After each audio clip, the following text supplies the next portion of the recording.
So about 3 months ago from the recording of this video, this game had come out and then me and my friends had picked it up and I fell in love with it. But then I also realized that there's no videos on YouTube really explaining how the combat and the damage and everything works. And while you can find that online, there's a lot of people who like videos for stuff. So I'll be the person to make that video explaining how the combat and the damage and everything in this game works. Enjoy! You can find everything I'm going to talk about in a link to the Dokapon wiki below, as well as the timestamps for the things that we will be talking about.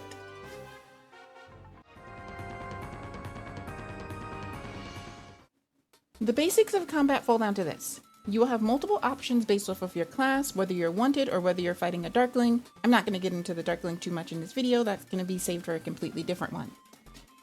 Those options will usually consist of your normal attack, your magic, which we'll just label as M, and strike. Depending on your class, you will have a different thing for your special ability. These special abilities can be a different type of attack, something that gives you a status element or something like that, but we won't be worrying about that today. Each one of these abilities have their own counterparts that are used to best guard against them. Defend is good against attack, magic guard is good against magic, and counter is good against strike. But what's super important is that depending on what the attacker picks, it actually uses a different damage equation for each one of these attacks.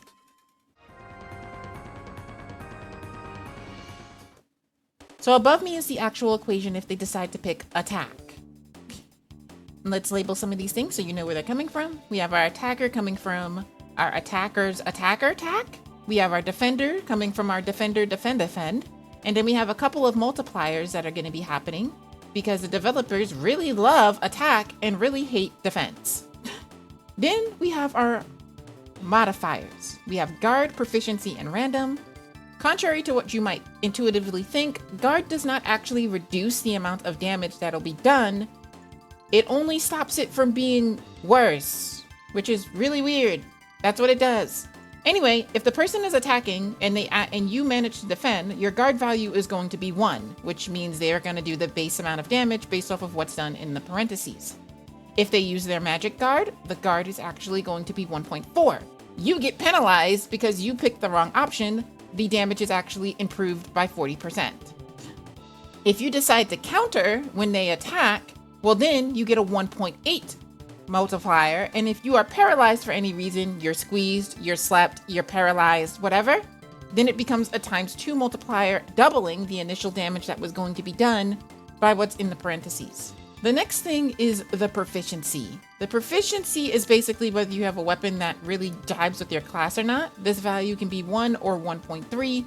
You're either very happy and you do have a weapon that is actually with your class, or you're just sad because you don't have a weapon that jives with your class. There's no value in between this. It is 1 or it is 1.3.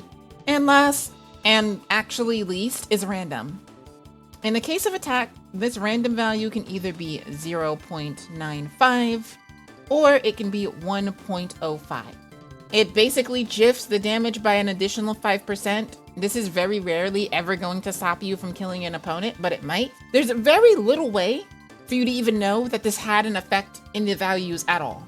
But we'll figure it out now because I'm gonna assume that we got lucky and picked 1.5. Next to me is going to be a nice good old calculator. And based off of the values that we have here, we're going to see how much damage we did. 46 times 2.8. And I'm probably gonna speed up this part, so get ready for minus 5 times 1.2 times the guard. Let's see what he did. I went for attack. He did do defend. Nice. So this is going to be multiplied by 1. The weapon I'm holding, I think I do have proficiency with. So we're going to multiply that by 1.3, and then we're going to say that I got lucky and multiply that by 1.5. And of course, this gets rounded up. This should actually be around 168 damage.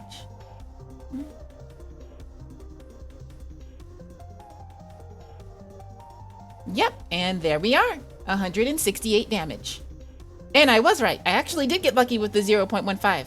But if it was 0.95, it would have just been like 150 something, which still would have killed this enemy that had like 21 health.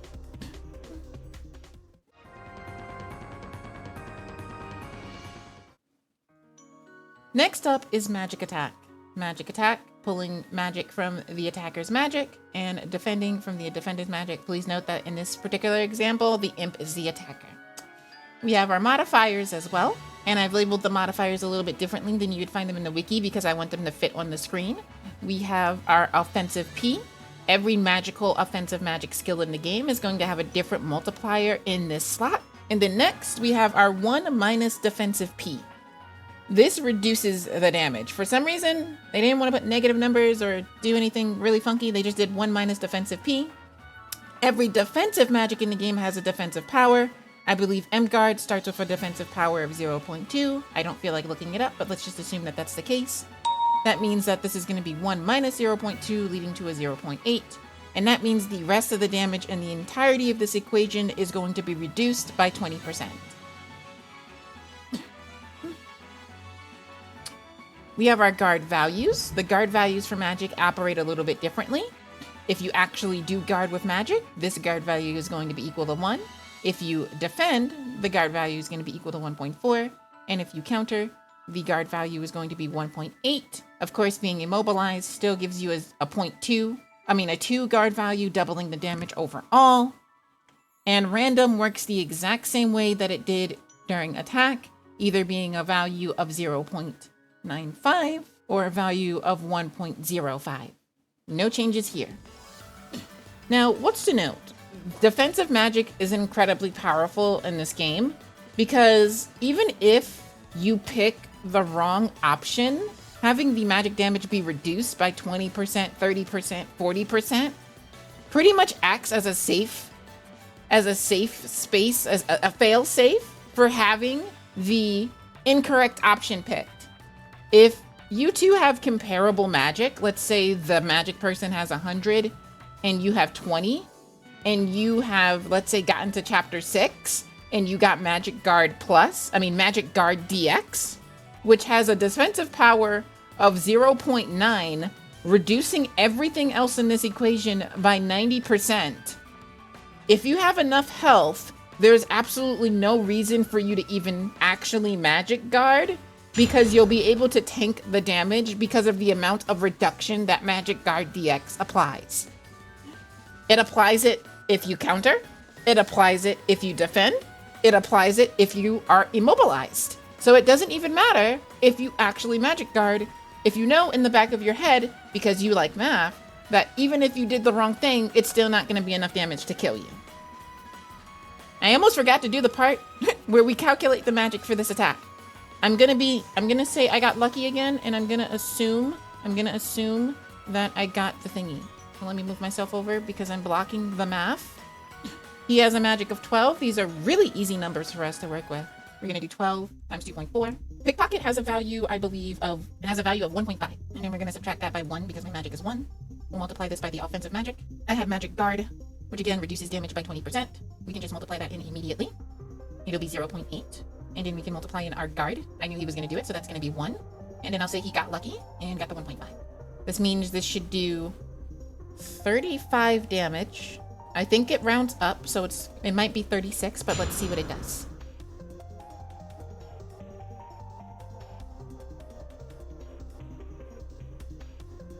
$32, so he didn't even get lucky.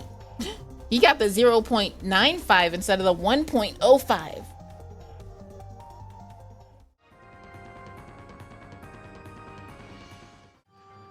Okay, so next we're going to be talking about Strike. Strike is a little bit complicated, and I don't even have the equation right. This is how big the equation is. I actually can barely fit it on the page. But anyway, Strike uses 3 stats from both sides in order to make this calculation.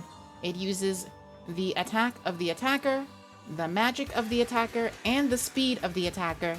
So if you made a speed-based build, you can get away with Strike. And it multiplies that by a huge multiplier before it becomes subtracted by the sum of the defender's defense, magic, and speed.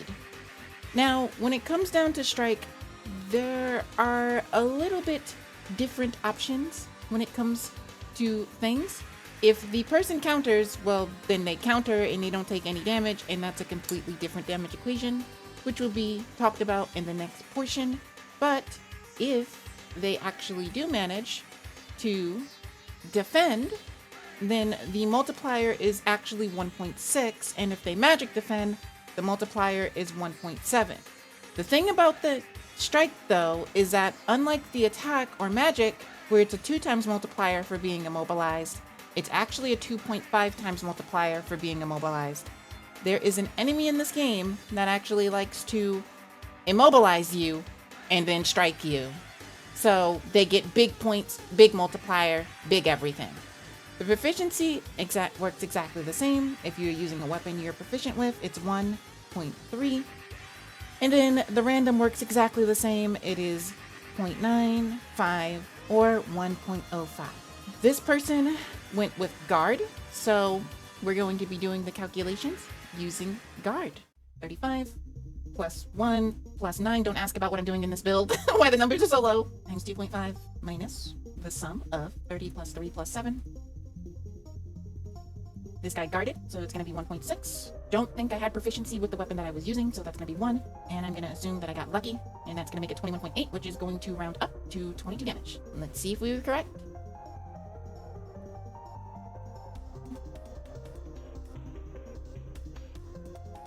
And 122 exactly. And that was a really hard battle that I won.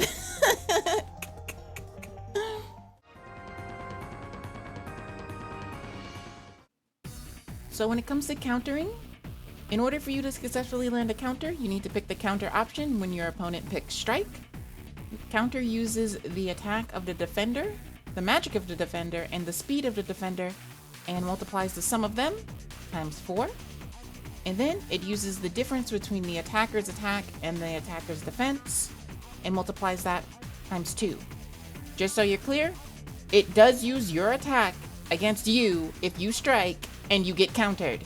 It is only mitigated by how much defense you have. Next, we need to talk about the proficiency.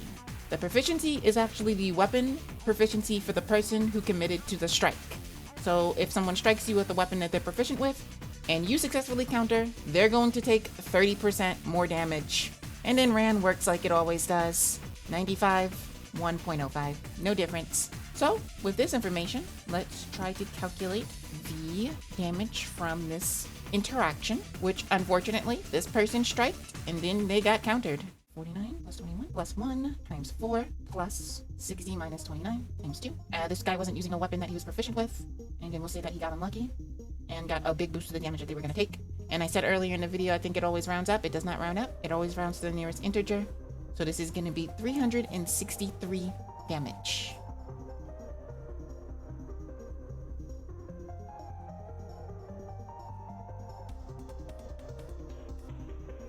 And ba-boom.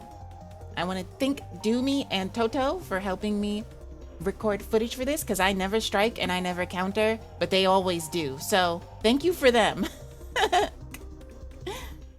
Alright, so there are a couple of things that I don't have footage for, but I would still like to explain. The first thing is actually field magic. Field magic uses the magic attack stat times 2 minus the magic of the defenders in order to calculate the base stat before giving it its standard multiplier based off whatever item you decided to use. Within field magic, random actually operates a little bit differently, being a value from 1.0 to 1.1. Field magic actually does have its own accuracy, and this is where speed actually starts to become a thing into play. We have the attacker's speed minus the defender's speed, and then this is hit by a static multiplier before being calculated into the percentage of whether attack is going to hit or not. Taken away from this equation, if the attacker's speed is 62 points or greater than the defender's, then the attack will have a 100% chance of hitting. And if the defender's speed is 62 points or greater than the attacker, the attack is going to have a 20% chance of hitting. Field magic can only have a percent chance of hitting from 20 to 100%. It can never drop below. And there's really no point in it being above 100%, is there? Last is the battle accuracy. This equation here is kind of confusing, but we're going to do a little bit of keep change. So I'm going to do attacker's speed, which is kept. We're going to change this defender sign to a multiplier, and we're going to change this entire thing, inverting it to 100 over attacker speed plus defender speed. If we were to substitute all of the speeds for the same number, let's make it simple and just say it's 1, we'd get 1 times 100 over 1 plus 1, which would just be 100 over 2, which would just be 50. And then we add this little 25 to the equation and we get 75. This is just to show everyone that if you have the same speed as your opponent, there's a 75% chance that you're going to hit them. If you have over 3 times the speed of your opponent, there's a 100% chance you're going to hit them. And if they have over 3 times the speed of you, there's a 50% chance that you're going to hit them. The accuracy can only be between 100 and 50%. There's a couple of things in the game that can actually reduce accuracy even further, but we're not going to talk about those because those are annoying. And with that, that's pretty much everything in the combat that can be explained using math and equations. I will see you guys in the future for some more classroom vibes. I hope you guys enjoyed the video, and if you did, please leave it a like. And subscribe. That too. All right, goodbye now.